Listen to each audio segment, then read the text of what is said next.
tués en plusieurs bandes, sont accusés, entre autres, d'être auteurs du phénomène kidnapping qui prend de l'ampleur ces jours dans la capitale. Reportage. L'esplanade du bâtiment de la territoriale a servi de cadre pour la présentation des criminels qui sèment la peur et les inquiétudes dans la ville-province de Kinshasa. Ceci, au regard de la situation sécuritaire qui demeure tendue ces derniers temps avec le phénomène kidnapping qui bat record. Au total, 28 présumés criminels, dont 6 demoiselles et 4 policiers, accompagnés de toutes les preuves tangibles, notamment 3 voitures marque Toyota, 7 motos, 5 machettes et une arme, ont été présenté devant le VPM de l'Intérieur, Sécurité et Affaires coutumières, Peter Kazadi, et agent de la police nationale congolaise. L'un des présumés kidnappeurs, présenté à ce jour, explique comment il s'est retrouvé parmi toute cette bande. Naza, grand voleur reconnu, on a entamé plusieurs fois dans la police. On a dit qu'on dans la prison, et on a dit que la grâce présidentielle, on a idée. Il y a aussi la sous forfaité.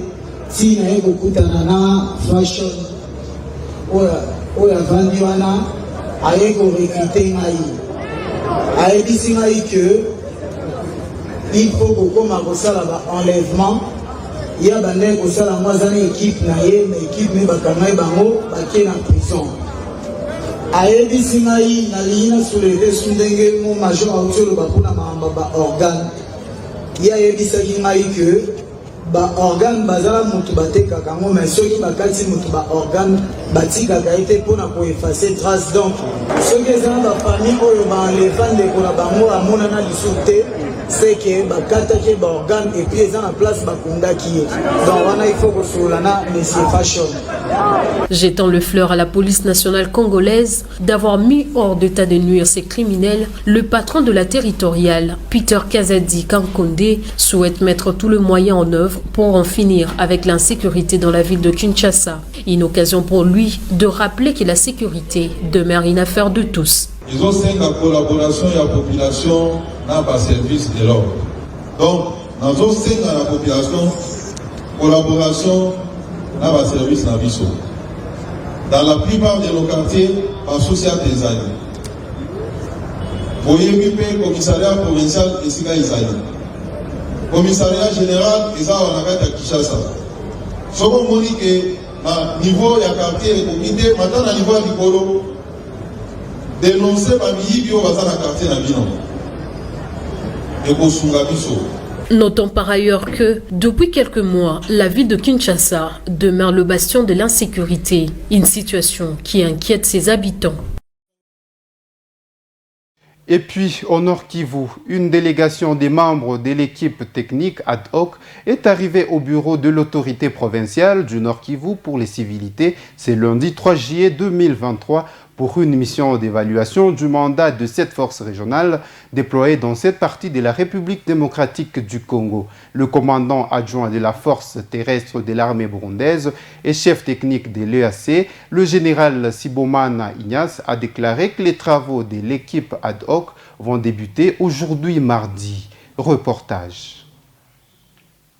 Évaluer l'exécution du mandat des forces de l'EAC ici au Nord Kivu, tel est l'objet de la mission que mène ici à Goma une équipe technique ad hoc mise sur pied par les dirigeants de la sous-région. Un échantillon de cette délégation a rencontré le gouverneur militaire du Nord Kivu, le lieutenant-général Constant Dima Kongba, pour des civilités ce lundi 3 juillet 2023 au musée de Imbi. Selon le général-major Sibomana Ignace, commandant adjoint de la force terrestre de l'armée burundaise et chef d'équipe technique de l'EAC, leur mission démarre ce mardi 4 juillet et pourra aller jusqu'au 8 juillet.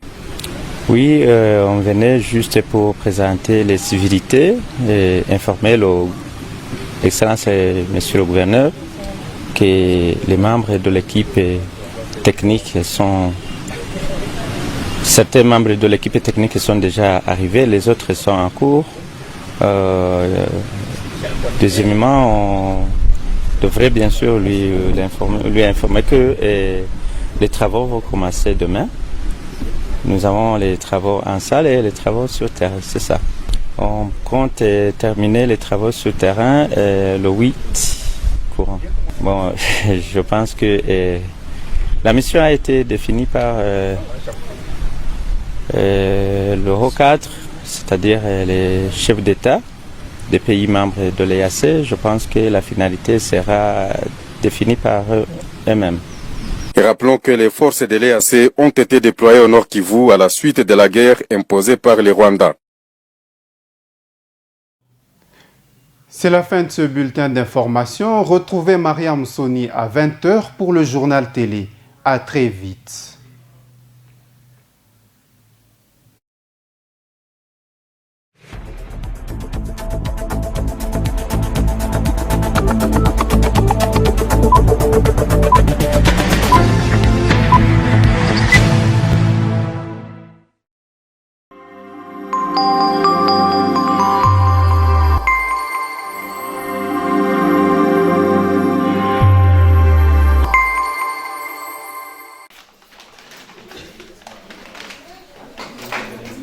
« 63 ans de l'indépendance pour la République démocratique du Congo, ça se fête. Voilà pourquoi l'homme du social en action n'a pas voulu déroger à la règle. Jean-Dédieu Moulenda Ebondo, représenté par son chef du personnel, Félim Banz, a réuni tous les personnels de l'ONG Salama pour une communication importante avant le 30 juin, jour de l'indépendance.